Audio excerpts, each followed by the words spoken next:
Hello, welcome to the Knife of the Month video series. Jason Jeffrey here, helping you to choose and use your Cutco properly and so much more. So today we're going to be talking about the 3720. It's a paring knife. We've covered a couple paring knives, but it is quite different. If you take a look at typical paring knives that you're going to see in the kitchen, they all have this kind of shape to it. And when you cut on to a surface, you tend to wear this front part of the blade out even more than a double edge would. And I know if you've watched the other video where we described how the double edge does wear out on the front more than the back sometimes as well, this is more important because it's a straight blade, so it's less durable. So this knife here actually prevents that from happening. It is the most durable paring knife that we have. It's also very unlikely that this tip will ever break just due to the shape and the thickness of the blade. It's a really cool paring knife. It looks a little different from normal paring knives, but when you end up cutting with it, it works pretty well. And then some people will literally just take this, whoopsies, and they'll just go ahead and just drag it like this on the cutting board, because you're not really wearing out the blade at all by doing this. You're just touching with the very front part of the knife. So you can just take it and drag it all day long on things. It's pretty cool. So that's a little different from the other knives. Now, other paring knives. Now the next knife we're going to be covering, or the next, actually a couple things. We're going to cover 3 different items all in one at about the same amount of time that we just covered that one knife as well. So hopefully you'll enjoy that. Candace is going to give a little bonus tip right now. It's actually a small recipe for you to make, and she was just describing how easy it is, and so I'm excited for you to be able to do that with very minimal effort and have something very tasty and healthy as well. I hope you had a great time today, and I look forward to seeing you in a couple weeks. And this is Jason Jeffrey again with your knife and use care guide. Thanks a lot. I am going to share with you one of our all-time favorites, which is our roasted cauliflower recipe. Super simple ingredients and very easy to do. So all you'll need is a gallon-sized Ziploc bag, a head of cauliflower. I use coconut oil. You can use extra virgin olive oil. And I've minced up 2 medium-sized cloves of garlic. And then for your sauce, I have a hot Cholula sauce. That's an optional. And I have hummus and a lemon. So that's everything you'll need. And I've also coated my pan for the conventional oven or the toaster oven. I've coated it in a layer of tin foil. It doesn't matter if it's shiny side or dull side up. So let's get started. So we're going to open up our Ziploc bag, and we're going to put our cauliflower in the bag. As far as size is concerned, you just want it to be a little bit larger than a normal bite size because it's going to condense a little bit. So we've got all the cauliflower in the bag. Go ahead and put all the garlic in the bag. You'll have to use your garlic tip once you get all your garlicky fingers going, to rinse it under cold water with one of the knives, the back end of the knives. And we're going to grab a spoon out real quick.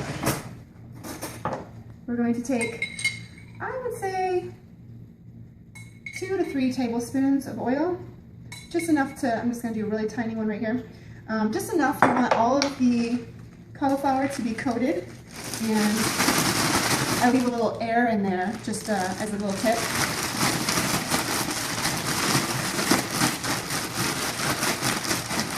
It's kind of like breaded chicken, but way healthier.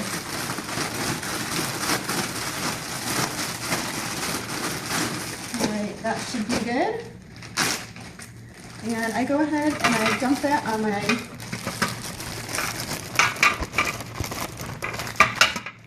tray here, spraying it all out. You want it to be one layer if possible, which usually one head of cauliflower will fit on most of your toaster oven trays.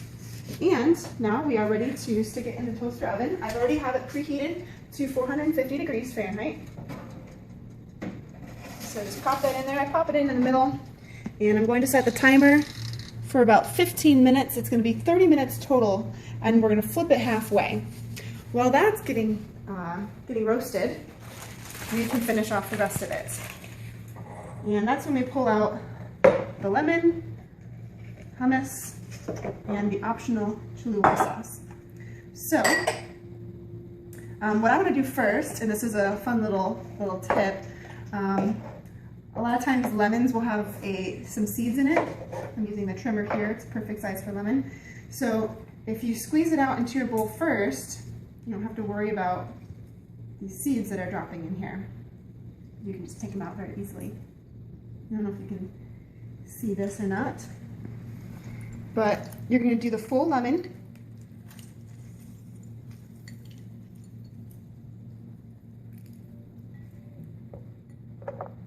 And then you can just scoop those out with a spoon.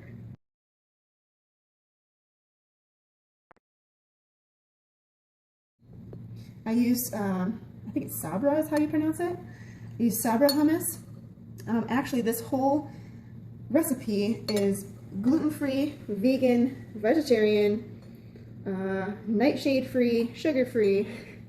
So I don't know anyone who cannot have this unless you personally do not enjoy cauliflower at all. So I've got my lemon juice here of 1 lemon.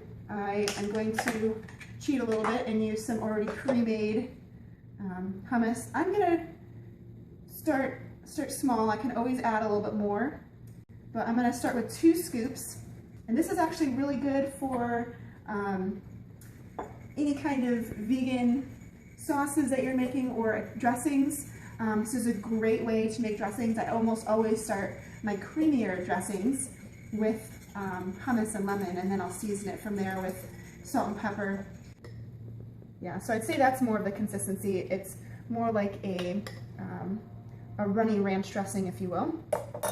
And I'm going to put in a little bit of this just to give it a little kick. You don't have to add too much, but just a taste tester to see how much you need. You can always add more later. Just do a little bit at a time. And there you go. So you've got the sauces all ready.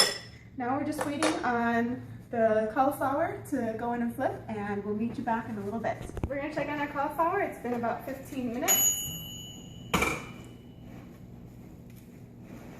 And this is looking great.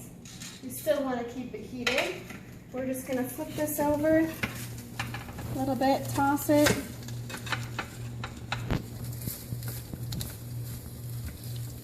And pop it back in for the rest of the 15 minutes. This is the time where I usually get everything all set up, plates out, and ready to go. We'll see you in a little bit. Mix that up a little bit since our last time, and just kind of drizzle it over.